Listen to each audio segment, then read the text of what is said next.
Hey, what's up, everyone? It's Dr. Glenn Vo. I'm super excited to have Austin here. He is an expert in real estate that helps out dentists, but he's also an American Ninja Warrior.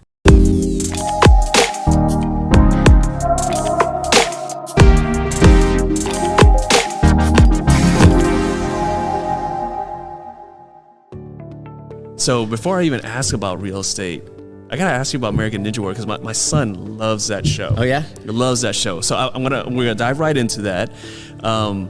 Did you train before you went on the show? Like, is there like a ninja like gym? Because there's one, like, my son always wants me to take him there, and he's actually pretty athletic, but he has an issue with the wall. I mean, he's a little kid, he's 9 years old. So he has an issue with the wall. Like he's still working on that, but he's pretty good. He's pretty strong with like the bars and whatnot. But was there a gym there? And are you planning on trying to get back on the show? Yeah, great questions. We train at a gym in Orlando. It's called Obstacle Ninja Academy. It's great.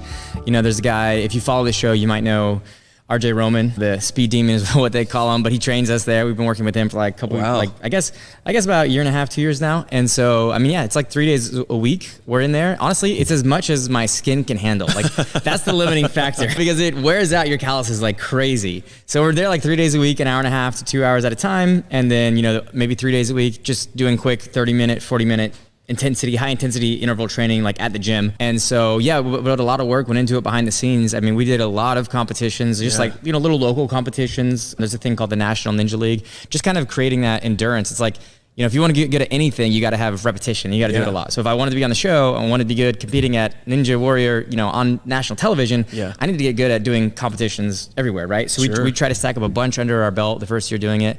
And yeah, it was awesome. It was a lot of fun because, you know, when you get out there, there are new obstacles every time. I mean, salmon ladder is the same, warped wall is the same. Those are kind of iconic, but you don't know what it's going to be until you're literally on set and then they have a guy go through and show you, right? Wow. And so you have to be able to look at it and figure it out on your own. And so there's a huge process behind that. Like luckily at the gym we train at, they make new obstacles like every day. Every time we come in, there's something new. And so, you know, we try and do it first try, or like we'll put it in the middle of a course. So that way we're emulating what's going to happen. But I mean, yeah, you don't know what to expect till you get there, but we love it. It's kind of like life sometimes, you know? So let me ask you this. I mean, so obviously did you go to the gym with the goal in mind? Like, I'm going to try to get on a show, or did you go there to like, hey, I just want to work out, man, get a good workout in? Yeah, we did. The show got us into it. My wife and I, she actually wanted to do it way more than me because I used to be a wakeboarder. That was my job for like 12 years. And when I retired, I was like, I don't want to do anything competitive athletically. Like, I don't want to beat my body up anymore. I'm done. I'm so over this. And she kept trying to get me to do it for like 2 years. I finally gave in. Within a week, I was hooked. But she wanted to do it to be on the show because that's how we found out about it. But we really developed a passion for it. And so we just started going, you know, all the time. And then it's like, okay, we'll apply for the show. The first year we didn't get the call, which, I mean, we had literally been doing Ninja for like 3 weeks. So it's no surprise. Then later we did get the call, and that was awesome. We sat last year out, and then the plan is to do it again in 2023. Wow. So what was the hardest part of just being on the show and going through the obstacle? Now, and it could be like the obstacle that was hard, or maybe the hardest part was like just the nerves, or maybe it's the being on with the audience. Like what was kind of hard for you when you were doing that? It's definitely nerve-wracking. I mean, so, you know, they'd rented out the Tacoma Dome in Seattle, and so you walk up the stairs, and then it's almost like you're getting iceboxed. Because it's like everybody's quiet and like they're working on TV stuff and you don't know how long it's going to take. So like to have you go up the stairs, like you're waiting to go like around the corner for all the lights hit you. You know, everybody's on the sidelines watching. The TV hits you, all the cameras. You know, it's going to be broadcasted to millions of people, and it's like time just like stands still, and it's like, okay, are they going to call me? Are they not going to call me? Like, what's going on? Like, how long is this going to take? And it's like, then you start overthinking it. So, you know, that was like really hard. I just had to take really deep breaths. Yeah. Luckily, all of the, you know, I probably did 12 competitions that year. Wow. Like, you know, maybe 11 or 10, but like those just really kind of helped lead up to it. So when I got there, I was ready to go. I was primed, and I had a lot of practice, thankfully. Yeah. So now when you go to the next show, the next competition, what can you take from that experience that can help you for the next one? So one thing that really helps me a lot is accepting the nervousness, right? So like when I was a wakeboarder, I would try so hard not to get nervous. And I felt like that was so bad that I got nervous. And obviously the more you do it, like you get a little bit less nervous each time. But I just started changing my mentality and being like, it'd be weird if I wasn't nervous right now. Yeah. Like how can you possibly go do something that you care about and not be kind of nervous? So I just totally accept it. and I run with it, and I try and use that nerves, to create some excitement and to help me perform better. And just like, center my breathing, take deep breaths, but trying to use it to my advantage instead of my disadvantage. Well, everything that you share there, whether it's when you were doing wakeboarding, for your career, and then also just the American Ninja Warrior competition here, it's all about mindset. It's all about staying calm and whatnot. You picked a profession, you picked a group to work with where being calm and level-headed sometimes doesn't go hand in hand, and that's dentistry, right? A lot of times, like, there's a lot of fires, there's a lot of anxiety. We feel like the world's ending because we can't get a certain space. So again, we're going to talk about that. So what made you decide to work with dentists here and help us kind of realize our dreams when it comes to opening our practice and also real estate? Yeah, so, I'm sure everybody has a unique story of how they got into it. But for me, so when I was still wakeboarding, kind of on the tail end, I started opening up some fitness centers around Orlando.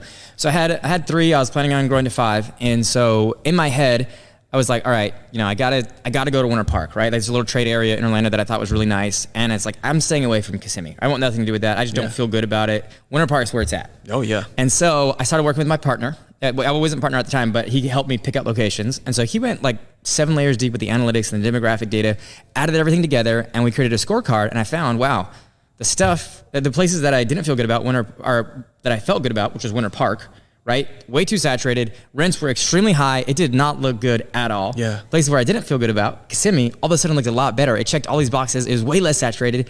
And so it's like, man, there's real value to having good data behind your decisions. Like, you can't make good decisions without good data. I was really impressed with the way that they did their processes. So I sold the gyms in 2019, literally sold the 3rd one in November 2019, right before COVID. So just like dodged that bullet. Yeah, perfect timing right there. So lucky. And then my partner invited me to come work with him from the real estate side because we had developed a relationship from, doing the gym stuff, and we had been fans of Tony Robbins and his events and that sort of thing. And so there's a lot of synergy there. And he had been doing healthcare for real estate, like we call it medical retail, medtail, for 14 years. Wow. And a lot of urgent care and then and dental and stuff like that. And so it was in 2019 when he invited me to come work with him. And then that's when we kind of started going, headfirst into the dental space. And it's been really great. And, you brought up something really important, and it made sense for you with the gyms, right? But it's super important in dentistry. And that is like just getting the analytics, it's one thing to want to open a practice. It's another thing to put it in the right place. And sometimes somewhere that looks like, if you do the eyeball test, like, oh, that looks good, that's not the right place. So I want you for all the clients that you worked with and help them find out like the perfect space for their practices. What's like the most common misconception that a lot of times you work with clients and they're like, dude, this is a slam dunk, man. What are you talking about, Austin? And like, what is that most common mistake you see all the time?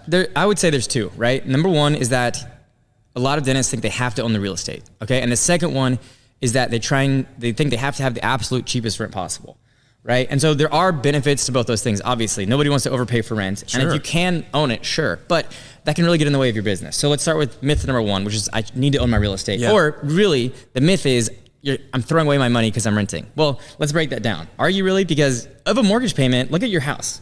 I mean, part of that goes to principal. Then you've got interest, taxes, insurance, like literally less than 1/4 of your mortgage is going to your principal pay down. And then on top of that, you're responsible for all the capital expenditures, okay? So you're not really throwing away your money when you're renting. There's a small fraction of it. Now I get the argument that you're gonna participate in the appreciation. Yeah, that's true, right?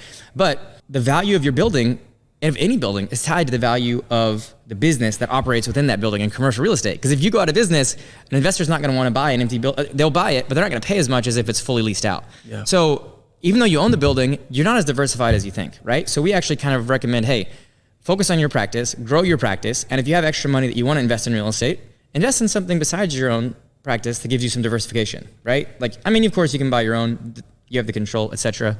But if you're trying to scale and grow multiple practices, I mean, your ROI is going to be a lot better putting that money back into your dental practice and growing the number of locations than it will be tying it up with the real estate.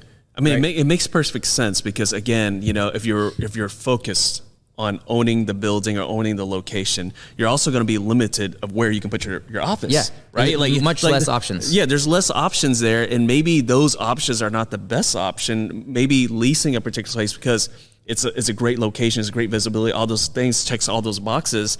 Maybe that's the only that's available, is a lease option. That's actually kind of like you just described a story that I am. I'm right off the highway, nice shopping strip, you know, great visibility, and I've had multiple opportunities to move my practice, to buy my own space. But man, I got a killer location, man. Like it's like right off, like you take the exit, you go right to my practice there. So no, I totally agree with that. But yet everyone feels like that's like the next level, right? Hey, I'm making some money, and now it's time for me to buy a Benz, right? Like, no, you don't really have to.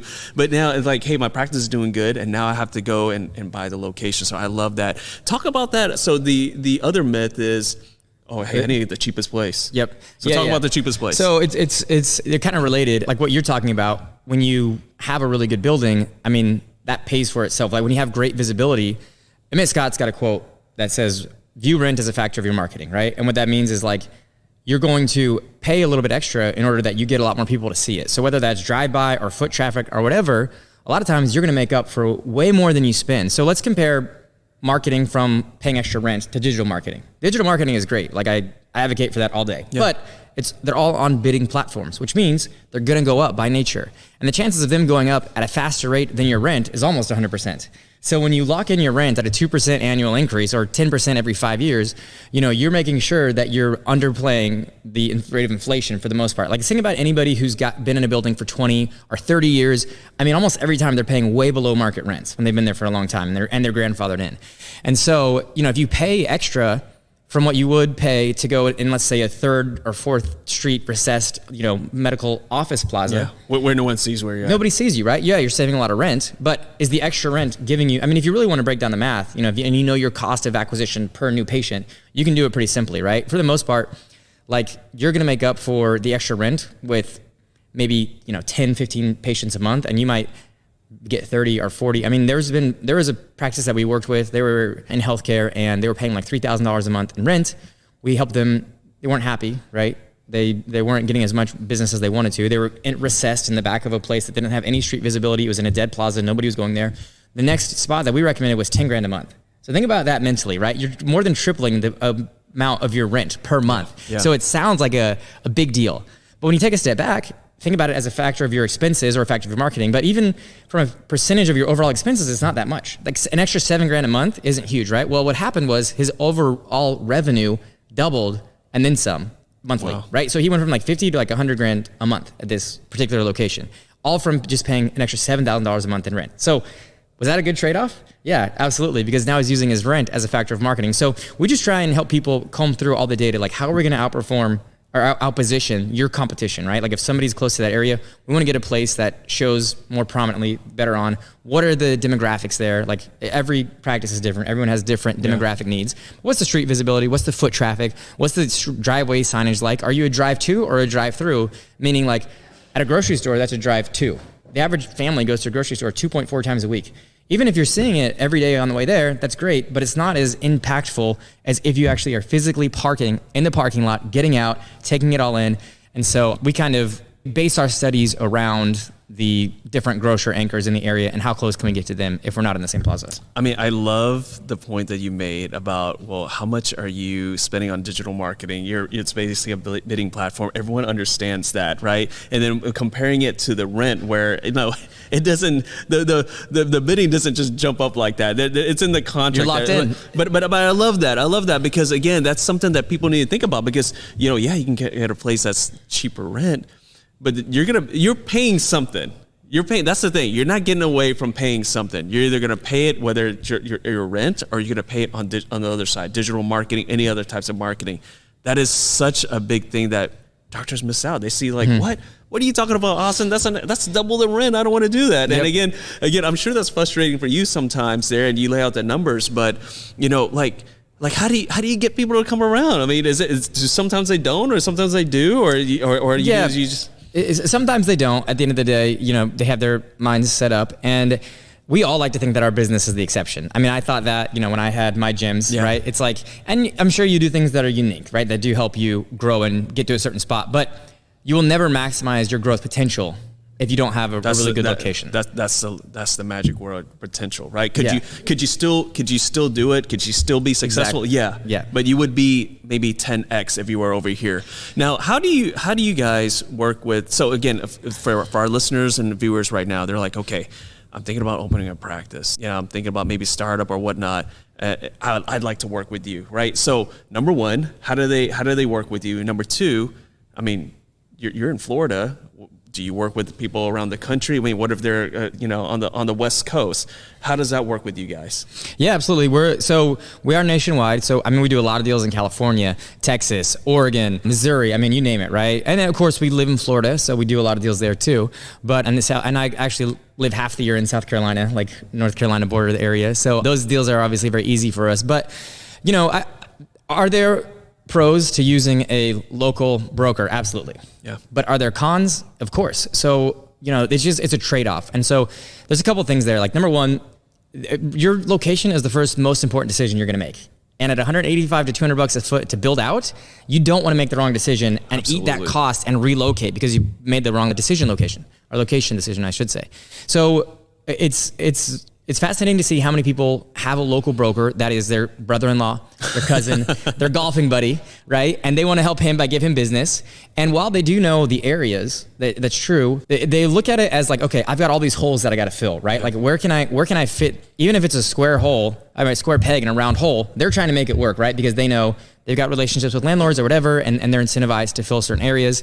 And they may or may not be an expert in the dentistry or industry. Yeah. And so we always recommend, even if you don't use us, use somebody who's done at least 20 deals, 15 or 20 deals at a minimum, because there's so many nuances to negotiating those leases and looking for space that's going to be particular to dentists, right? And so if you're going to use somebody local, make sure they're at least an expert in dentistry. But the thing about, we're in an analytics and a demographic company at heart, right? And so we've just found a way to monetize that. Instead of charging ridiculous subscription fees monthly and all these types of different ways, we're going to monetize what we do through brokerage or through real estate development. And so, what we'll do is we're going to take the studies that we've put together for a bunch of other dentists and organizations, and we're going to cater them specifically to the group, or the dentists that we're working with.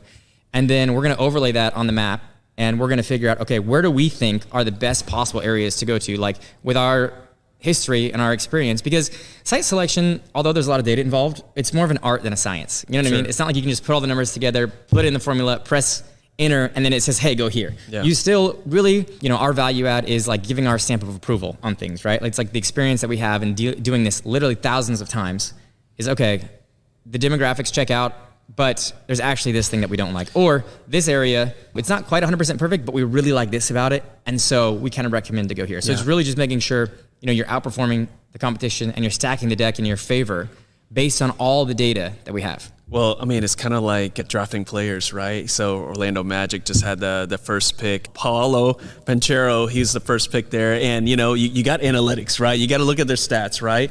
But then the other stuff is, hey, what is his work ethic? What about his background, all those things. And so basically I kind of compare that to like drafting a player. You can do all the analytics and stuff, but you have to have the experience to see like, hey, I think this is a good opportunity or whatnot, that you might not get with like cousin Joe, who is really good at finding places for pizza places, but maybe not so much for a dental practice here. So I'm curious. I'm gonna put you on the spot here. Let's do it. I'm gonna put you on the spot because people are listening. They're thinking right now. They're always thinking like, all right, that's a good deal, man. Like I get it, man. And first of all, what's the investment? Am I paying you guys there? That's number one. Like, how do you guys get compensated? And then number two, if you're not getting compensated by us and you're getting compensated by the landlord, is there a conflict of interest? So I'm gonna put you on the spot there. Yeah, great question. So, the analytics, the demographic study, it can get very expensive. I mean, we've charged $5,000 to $10,000 for one of those per location. But, if they come in through the show or through you, we're going to waive that fee, so we won't charge them anything. Sweet.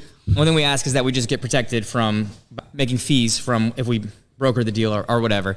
And that's a great question. A lot of people do ask us like about how we get paid or how brokers get paid. And there is a huge misconception that like, if you don't hire a broker, that you're going to save money somehow. Oh, yeah. Right? People always think that. Yeah. So just remember, like the landlord, 9 times out of 10, they've hired a real estate broker to lease out their space, and they've got 6% of the commission, or they've got a 6% commission budgeted into the pro forma. Period. Right. So what happens is, if you don't have a broker, all that happens is their broker gets the whole 6%. So it literally costs you nothing to, bring in a broker to help you negotiate and do these sorts of things. And it can save you $40,000, $50,000 in lease repairs, hundreds of thousands of dollars in avoiding the wrong location, and the big one, a lot of like brain width and a lot of stress off of you. That's the thing. Like again, look, unless you're in the real estate business, there's going to be a lot of things that you probably don't know. You could go on YouTube, you could go Google it, but at the end of the day, that's not your job. You are a dentist, okay? You might be an entrepreneur, but you're not a real estate expert. That's what these guys come in. And again, I wanted to ask that question because a lot of times, dentists, we're like, well, what's the catch, right? The catch is this, right? There's a commission that's going to be had no matter what, right? And with this system, that means less money out of your pocket. I think it's a win-win. And again, so thank you so much for just being upfront about that, because we always like to be upfront about that. Now, as far as finding locations for practices, what else do you guys do how else do you guys work with dentists? So yeah, I mean, it's very situational because every dentist has a different type of avatar, a different type of client, a different type of demographic, right?